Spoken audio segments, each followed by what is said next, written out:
Daerah kumuh atau slum area ya, ini adalah slum area di kota-kota besar atau di negara-negara berkembang pada umumnya dicirikan oleh tingginya kepadatan penduduk ya. Jadi ini slum area di kota-kota besar di negara berkembang pada umumnya dicirikan oleh tingginya kepadatan penduduk. Baik ya, ini materinya kita cerita tentang dinamika antroposfer ya, dinamika antroposfer atau dalam bahasa lain kita cerita tentang kependudukan ya, kita cerita tentang kependudukan. Ini materi yang sudah kita pelajari di kelas 11 ya, di geografi sendiri.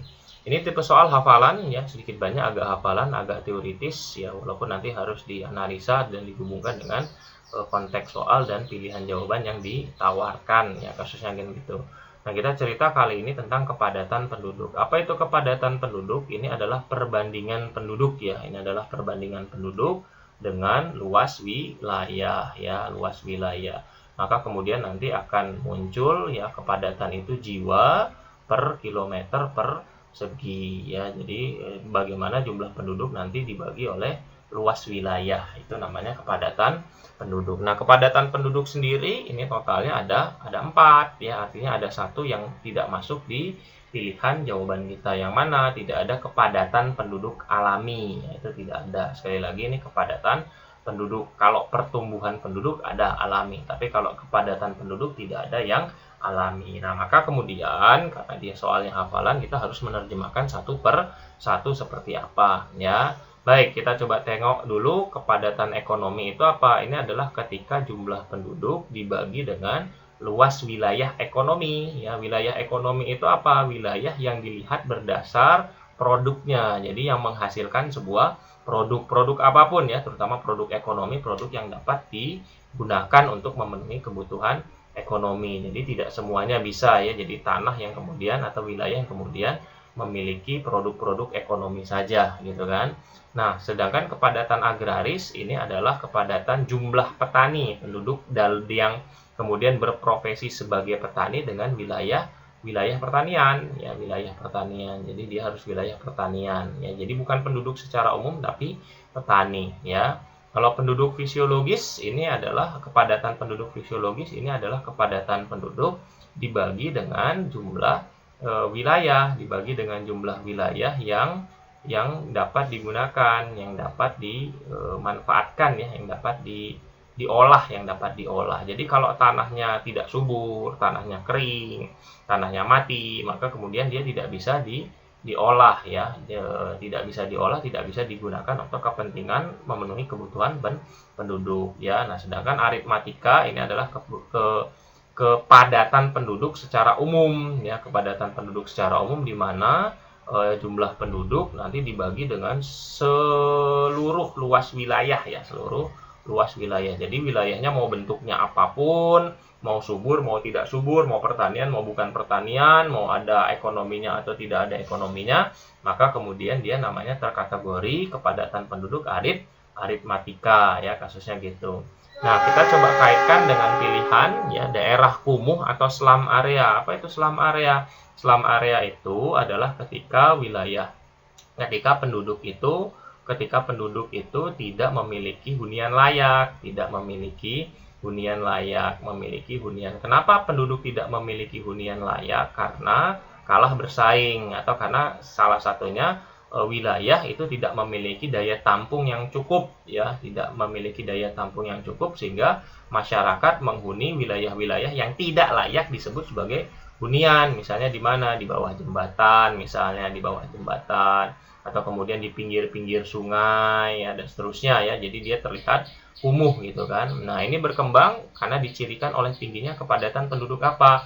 Karena dia ngomongin slum area di kota-kota besar, maka jelas bukan kepadatan agraris, karena agraris itu pertanian dan dia di desa ya. Nah, apakah dia fisiologis? Juga bukan, karena tanah atau kemudian wilayah yang ada di slum area itu tidak bisa diolah ya. Dia tanahnya adalah tanah yang digunakan atau yang harusnya tidak digunakan untuk pemukiman ya, jadi tidak dapat diolah. Nah, apakah dia ekonomi atau aritmatika? Ya, karena di slum area juga tidak menghasilkan produk ekonomi, dia akan kumuh ya, kesehatannya terganggu dan seterusnya. Maka kemudian jawaban kita untuk soal ini adalah kepadatan aritmatika secara umum saja, di mana slum area tadi muncul ketika jumlah penduduk makin banyak, namun wilayah tidak berkembang dan tidak mampu memenuhi beban penduduk tersebut, sehingga penduduk jadi tidak memiliki hunian yang layak menempati wilayah yang harusnya tidak ditempati sebagai hunian ya. Jadi sekali lagi jawaban kita adalah aritmatika.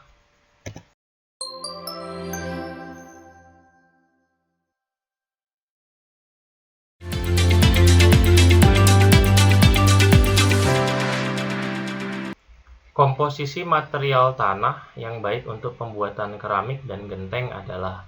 Baik ya, untuk ini kita bisa masukkan bab di litosfer dan pedosfer, bab yang kita pelajari di kelas 10 ya, tentang tanah. Di sisi yang lain ini juga bisa masuk bab di kelas 11 yaitu tentang industri, karena kita cerita tentang pembuatan keramik dan genteng ya, kurang lebih seperti itu. Nah, jadi dia 50-50, di mana kalau di sini kita sedikit banyak harus menghafal tentang material tanah di litosfer menjadi soal hafalan, tapi di sisi yang lain kita juga harus kaya dengan informasi dan merupakan soal pemahaman ya, kaya dengan informasi karena kaitannya dengan pembuatan keramik dan genteng. Jadi secara umum ini tipe soalnya masih berupa analisa dan kebanyakan analisa ya, walaupun ada teorinya yang secara umum ya kita tidak bisa mendapatkan jawaban teksnya secara langsung di buku-buku geografi kita ya. Jadi harus kita analisa dan pahami terlebih dahulu ya, kasusnya gitu. Nah, dari sini kita sudah sama-sama tahu pembuatan keramik dan genteng ya itu terdiri dari material tanah. Tanah apa? Nah, ini kan pemahaman umum gitu kan, karena kalau di buku-buku tidak ada.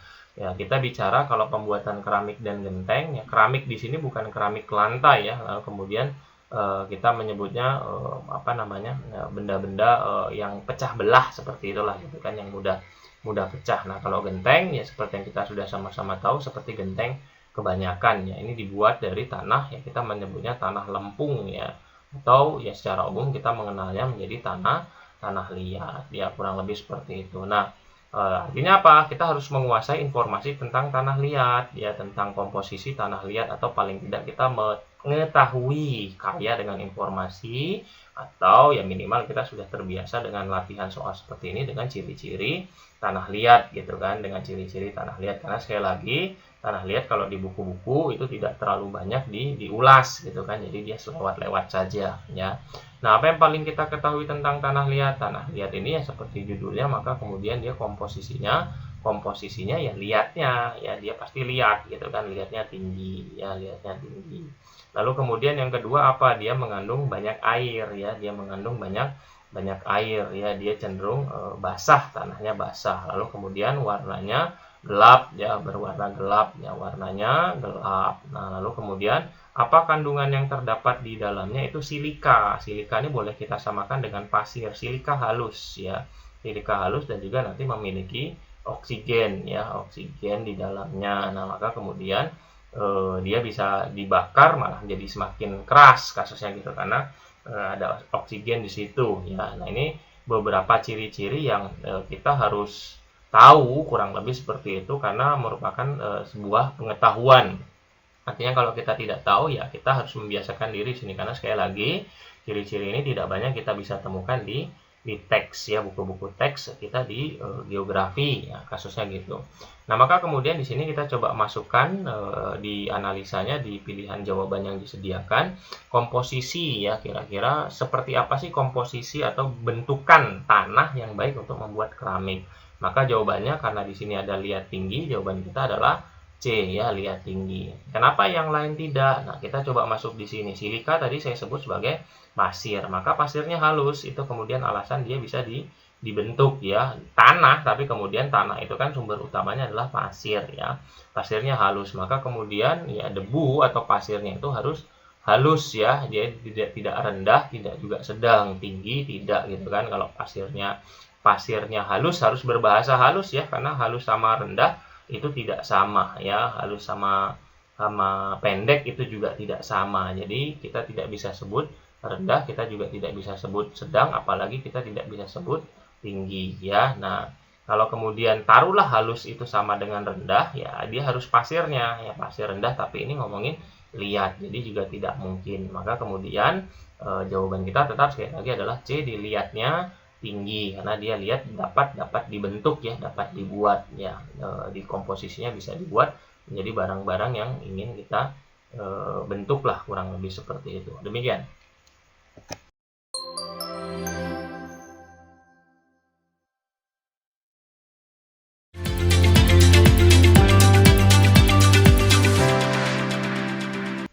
Pemanfaatan pupuk kimia yang berlebihan di wilayah sekitar sungai dapat mencemari air sungai yang berupa peningkatan. Ya, baik. Kalau di sini kita cerita tentang lingkungan hidup ya, kita bercerita tentang lingkungan hidup yang kita pelajari materinya di kelas 11 ya. Tapi soal ini adalah soal pemahaman. Ya, ini adalah soal pemahaman, ini adalah soal analisa. Ini adalah soal pengetahuan ya, jadi tidak mutlak soal hafalan, walaupun ada sedikit hafalan di sini yang nanti bisa kita kaitkan dengan pilihan jawaban yang disediakan ya, kasusnya gitu. Baik ya, kalau kita pahami di sini penggunaan pupuk kimia berlebihan ya, apapun yang berlebihan itu jelas tidak baik gitu kan. Jadi kalau berlebihan itu bisa mencemari lingkungan. Nah, dalam bentuk apa pencemarannya? Kita bisa coba tengok dulu ya. Dalam hal ini adalah pupuk kimia ya, sebagai sebuah pengetahuan lagi-lagi ya, karena tidak semuanya tertera di buku-buku teks kita geografi di sekolah, maka pupuk kimia itu berlebih mengandung unsur fosfat ya. Dalam kimia dia unsur fosfat ya. Ini adalah unsur yang bersifat asam ya. Ini unsur yang bersifat asam. Nah, secara umum karena dia unsurnya fosfat ya, dan dia berupa pupuk kimia, maka pada dasarnya pupuk kimia ini mensuburkan ya, karena dia mengandung unsur fosfat, kasusnya kurang lebih seperti itu. Nah, namun kemudian ya secara teoritis kita diajarkan di kelas ya, kalau kemudian kebanyakan pupuk atau kebanyakan unsur fosfat di alam itu nanti akan memunculkan sebuah fenomena yang nanti di geografi kita dikenalkan dengan istilah namanya eutrofikasi ya, eutrofikasi. Terutama eutrofikasi ini terjadi di lingkungan ketika terdapat unsur fosfat yang banyak, tidak harus dari pupuk ya, terdapat unsur fosfat yang banyak karena ini unsur-unsur makhluk hidup ya, unsur-unsur biologis ya, dia unsur-unsur biologis. Maka kemudian ketika di suatu wilayah, terutama di perairan, karena di sini ngomongin sungai dan juga laut, terdapat unsur fosfat yang banyak, maka kemudian menyebabkan perairan menjadi subur, perairan jadi subur. Nah, yang dimaksud dengan subur di sini apa? Dia kaya dengan tanaman air, kaya dengan tanaman air. Nah, kita dikenalkan dengan ini. Untuk laut nanti kita akan dikenalkan kaya dengan alga, atau nanti fenomena eutrofikasi di laut disebut dengan alga boom ya, atau ledakan alga. Ya, apakah ini positif atau negatif? Ini negatif ya, walaupun di sini ditulis subur. Kenapa? Karena alga ini nanti akan banyak mengambil sinar matahari dan persediaan oksigen di laut sehingga menyebabkan ikan-ikan pada mati ya. Nah, sedangkan kalau di sungai ya, dia akan memunculkan tanaman-tanaman air, terutama nanti eceng gondok ya. Nah, sekali lagi fenomena eutrofikasi ini adalah fenomena yang negatif. Kenapa negatif? Karena tadi kita diajarkan ini bisa mengambil, tanaman itu bisa mengambil oksigen ya, mengambil oksigen di air sehingga mengakibatkan biota laut lain selain mereka akan mati ya. Ini juga bisa menghalangi sinar matahari masuk ya, menghalangi matahari masuk ke air sehingga air menjadi dingin ya, dan biota-biota laut juga mati. Termasuk juga ini mengandung unsur beracun, kita tidak bisa langsung memakannya tanpa mengolahnya terlebih dahulu, dan bukan makanan juga gitu kan, eceng gondok dan kawan-kawannya. Sehingga kemudian ya proses eutrofikasi ini ya akan mengakibatkan matinya biota-biota laut. Nah, tinggal kita coba kaitkan di antara pilihan A, B, C, D, E. Eutrofikasi ini dekat dengan mana? Peningkatan biota laut, jelas tidak, karena biota laut pada mati. Biota laut di sini maksudnya ikan dan kawan-kawannya ya, bukan tanamannya gitu kan. Jadi justru bukan meningkat tapi berkurang ya. Meningkatkan apa? Kesuburan perairan. Perairan menjadi subur, tapi bukan itu. Meningkatnya apa? Meningkatnya adalah tadi tanaman-tanamannya ya. Lautnya menjadi subur, tapi yang meningkat adalah tanaman berupa alga, eceng gondok, itu kita kenal dengan istilah gulma atau tanaman air yang mengganggu. Jadi jawaban kita untuk soal ini adalah B ya. Kenapa tidak A? Betul ya, keasamannya tinggi, tapi kemudian seperti yang tadi kita bilang, yang meningkat apa? Yang meningkat adalah adalah bentuk tanamannya, ya, bukan yang lainnya, gitu kan. Jadi kesuburan perairan memang meningkat, tapi yang meningkat di sini adalah dalam bentuk gulmanya, dalam bentuk tumbuhannya, ya, yang nanti akan mengakibatkan hal-hal negatif lain, ya. Jadi kesuburan perairan akan mengakibatkan munculnya gulma air. Air yang asamnya tinggi akan mengakibatkan munculnya gulma air. Apakah airnya keruh? Ya, ini bisa iya, bisa tidak, tapi tidak ada kaitannya, ya. Jadi yang mendekati, karena kalau kita baca konteks soalnya adalah meningkatnya tumbuhan air, ya, dalam hal ini berupa gulma, tanaman yang mengganggu, ya, biota laut lainnya. Demikian.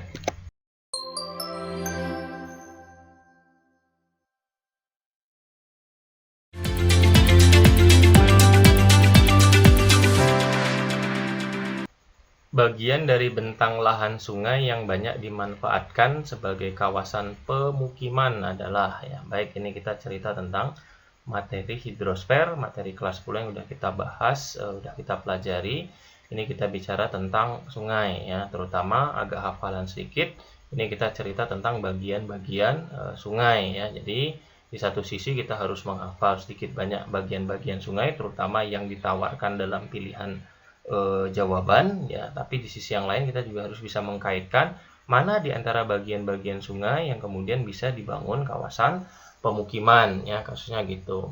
Baik, kalau kita bicara sungai, sungai sendiri terbagi jadi 3, ya. Ada di awal, bagian awal, atau nanti kita kenal dengan hulu, lalu kemudian ada bagian tengah, dan kemudian nanti ada bagian akhir, ya, bagian akhirnya atau hilirnya yang bermuara ke laut, ya, dari awalnya dari pegunungan lalu kemudian nanti berakhir di laut. Nah, dari bagian-bagian sungai itu ada beberapa istilah persungaian yang harus kita ketahui di sini, ya. Misal kalau kita tengok satu persatu, kita lihat gosong sungai, ya. Gosong sungai itu apa? Gosong sungai itu adalah sedimentasi sungai secara umum, ya, sedimentasi atau kemudian penumpukan tanah, ya, yang erosi tanah yang kemudian terbawa oleh sungai, dan sedimentasi ini bisa ada di awal, bisa ada di tengah, atau kemudian bisa ada di akhir. Nah, gosong sungai itu juga sama, itu adalah bahasa sedimentasi sungai yang bisa ada di awal, bisa ada di tengah, bisa ada di akhir, ya. Nah, sedimentasi di sungai ini sendiri cenderung adalah sedimentasi yang sifatnya subur, ya, sifatnya subur. Lalu kemudian ada namanya kipas aluvial, ada namanya kipas aluvial. Nah, kipas aluvial juga sama, ini adalah sedimentasi, tapi ini adalah sedimentasi pegunungan.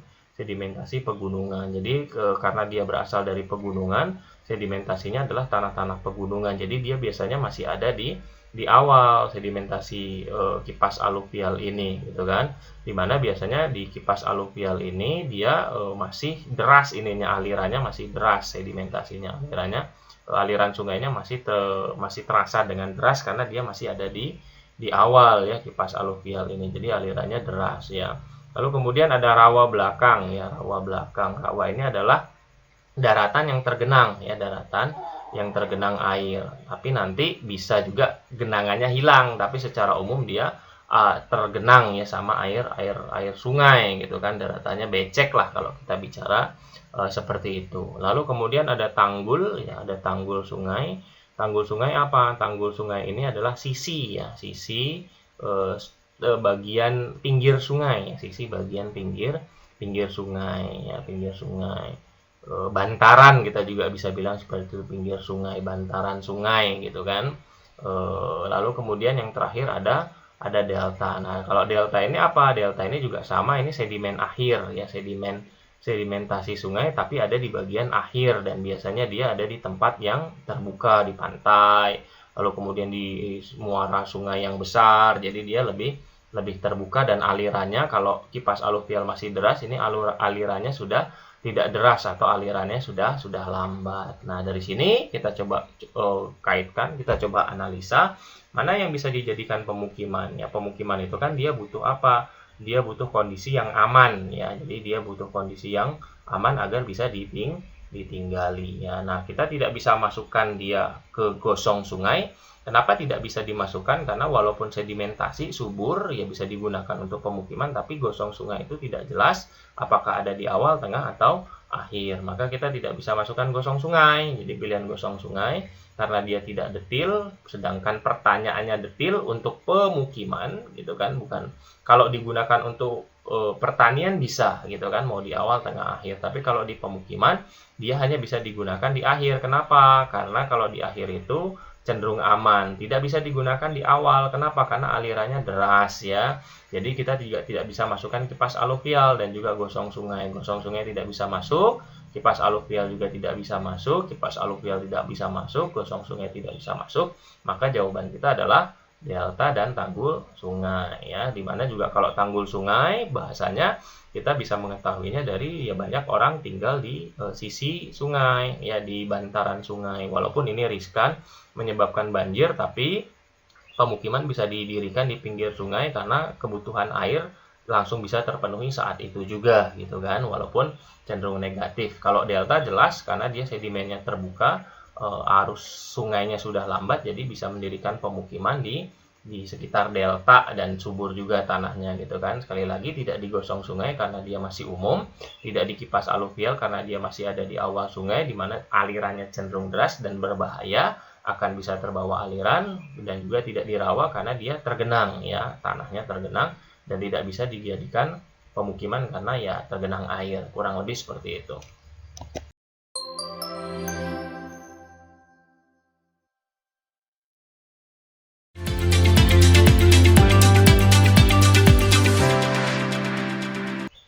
Gelombang tsunami lebih bersifat destruktif ketika menghantam pantai karena mempunyai, baik ini kita tidak bisa masukkan ke salah satu bab, dia bisa lintas bab, lintas bahasan ya, terutama kalau mau dipaksa masuk sih sebenarnya bisa masuk ke bahasan tentang mitigasi bencana yang kita pelajari di kelas 11, tapi juga bisa masuk ke hidrosfer ya, atau lapisan air ya.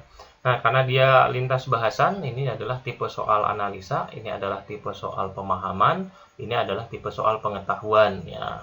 Kalau bahasan tsunami di buku-buku geografi itu ada banyak ya dibahas, tapi tidak pernah dibahas ciri-cirinya ya, tidak pernah dibahas terutama sekali ya kalau kita cermati pilihannya ini adalah ciri-ciri fisiknya ya, hanya dibahas bahwasanya tsunami muncul sebagai akibat dari adanya gempa tektonik ya, sehingga muncul gulungan air yang cukup tinggi yang nanti akan menghantam pantai. Tapi tidak pernah dan jarang sekali kalaupun ada, sejauh ini belum ditemukan bahasan fisik ya di buku geografi yang membahas tadi adalah ciri-ciri fisik dari tsunami, terutama istilah amplitudo dan gelombang. Kasusnya kurang lebih seperti itu. Nah, maka sekali lagi kita harus mengetahui, kita harus kaya dengan informasi ya, kita harus bisa mengakses berbagai macam bacaan dari literatur-literatur yang lain. Atau paling tidak sebenarnya kalau kita sering nonton film-film di televisi tentang tsunami, maka sedikit banyak kita dapat gambaran gitu kan. Jadi kalau kita cerita misalnya ini laut, ya lalu kemudian di bawahnya terjadi gempa, maka kemudian tsunami akan baru muncul di sini dan akan semakin membesar ya, semakin meninggi ketika dia sudah menyampai pantai. Nah, dari sini kan semakin ke sini arahnya dia makin besar, sedangkan di sini dia masih kecil. Nah, dari sini kita bisa tahu dia lebih destruktif, merusak. Kenapa? Karena gelombangnya gitu kan, karena gelombangnya semakin ke pantai semakin besar ya, yang dalam istilah lain besar ini juga gelombangnya makin panjang. Jadi tsunami itu merusak karena gelombangnya panjang ya. Kalau kita kemudian berenang di pantai, kita ketemu dengan ombak besar, kita ketemu dengan gelombang panjang ya, ombak yang panjang dengan gelombang yang panjang, maka otomatis kita juga akan terseret. Ini kan beda kalau kita berenang di ombak yang kecil atau malah di riak-riak air saja. Maka kemudian dari sini satu logika yang bisa kita ambil dari pemahaman kita soal tsunami, mungkin dari hasil menonton atau kalau bisa membaca, maka dia harus memiliki gelombang panjang bukan gelombang pendek. Maka kita bisa eliminir dulu yang ada gelombang pendek gitu kan, tidak B, tidak C karena C juga gelombang pendek. Jadi antara A ada gelombang panjang, D gelombang panjang, atau E gelombang panjang. Nah, tinggal kita lihat amplitudonya kecil, sedang atau besar.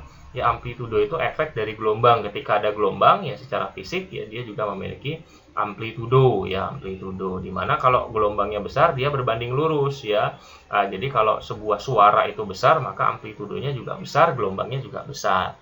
Nah, maka kemudian kalau gelombangnya besar, amplitudonya juga harus besar karena sekali lagi dia berbanding amplitudo dan gelombang itu secara teknis itu amplitudo dan gelombang secara teknis ini adalah berbanding lurus ya. Jadi kalau amplitudonya besar maka otomatis gelombangnya juga besar, walaupun ada kasus amplitudo besar gelombangnya pendek ya, kurang lebih seperti itu. Jadi untuk tsunami ya jawaban kita adalah A untuk soal ini, amplitudonya besar dan juga gelombangnya panjang ya. Demikian.